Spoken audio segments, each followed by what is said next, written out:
The British naturalist yesterday urged world's leaders to turn tragedy into triumph and tackle climate change at the COP26 summit.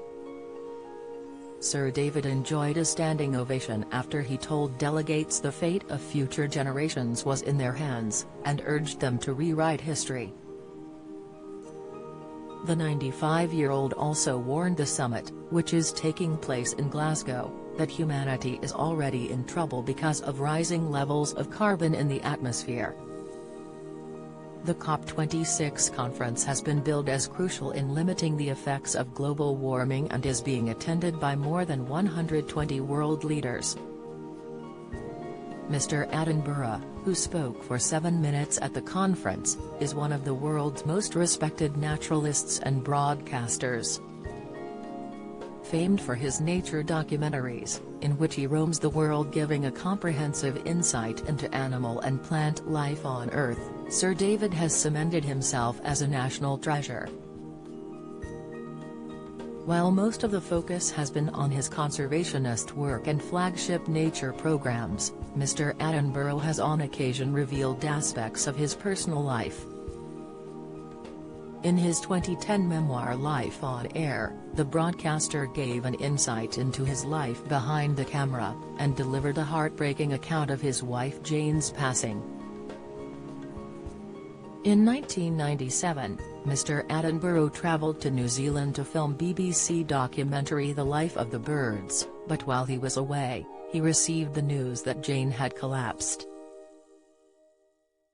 Aged 70, she had suffered a brain hemorrhage, and naturally Mr. Attenborough flew home to be by her side. He thankfully arrived just before Jane died, and gave a devastating account of his wife's final moments while she was in a coma. Wondering if Jane would respond if he held her hand, he wrote, "She did, and gave my hand a squeeze. The focus of my life, the anchor, had gone. Now I was lost." Sir David and Jane married in 1950 when they were just 24 and 23 respectively, and moved into a home together in Richmond upon Thames in London. The couple went on to have 2 children, Robert and Susan, who are now both in their 50s and have lived a private life away from the spotlight. In 2009, Mr. Attenborough revealed he still lived in the same home he had raised his children in with Jane, and that it was all bound up with her. He told the Daily Mail, "The house is all bound up with her. I feel her here as much as anywhere. The thing is, when you go around the house, you know that, no matter how many doors you open, there is not going to be anybody there, and that's a pity." After Jane's death, the broadcaster also explained that returning to work helped him deal with his grief. He said, "I was in the middle of a series when my wife died.